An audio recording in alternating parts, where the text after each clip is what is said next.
So congratulations, Leigh, on your directorial debut.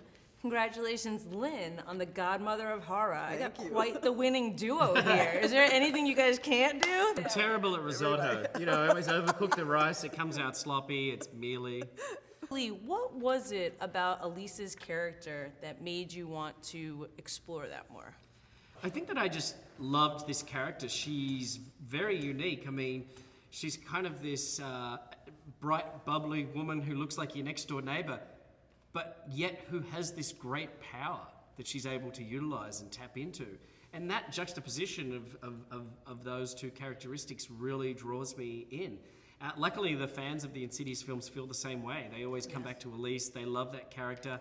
It was proven for me when we did a test screening of this film, and there's a particular scene where Lin takes care of some business, shall we say, kind of beats somebody up, and the audience is on their feet just cheering. I mean, I've never seen anyone get behind a character like they do with Elise. So, especially not this old. And how fun is it for you to play this character? There's so many layers of this character. There's so much emotion, especially in this, the most recent movie, the Chapter 3. So how fun is that? Oh, it's everything an actress hopes to have. I mean, it really did. It had the entire scope of sort of a deep, dark history, of a lot of sadness, and then being able to come forward from that with the help of the Quinn's family and her loss. The movie has loss as a big theme in it, and I think that's one of the things that Elise recognizes in Quinn, which allows her to begin to make the journey out of herself. And then it goes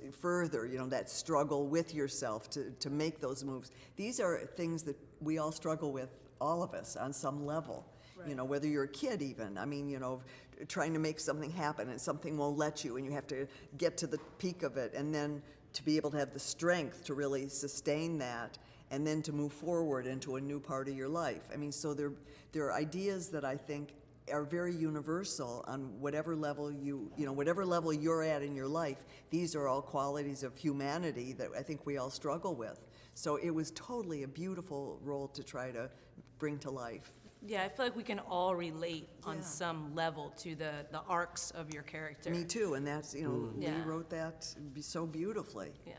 So Leigh, I heard that, you have James Wan to go to. I heard that you also went to the director of The Exorcist for some fun pointers for your first film. What were some of the advice or takeaways from that? He really told me a lot of stories. It wasn't like he was giving me advice. It was like he was just painting a picture of what he had been through.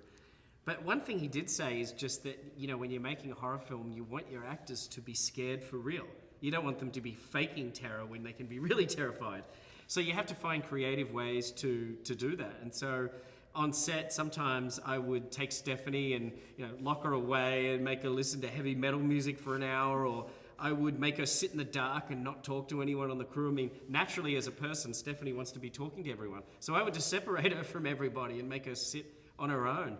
Just pull her out of her comfort zone, or let off an air horn while she's in the middle of a scene, or yell at her. I would tell the other actors in scenes with her to do things that were unexpected. I would tell the demon to do something that she wasn't expecting, and all of these things I helped jolt her. And so I do owe part of that to Mr. Friedkin for his advice. Right. Thank you guys so much. Thank you. I love the film. Cheers. Really Thank you.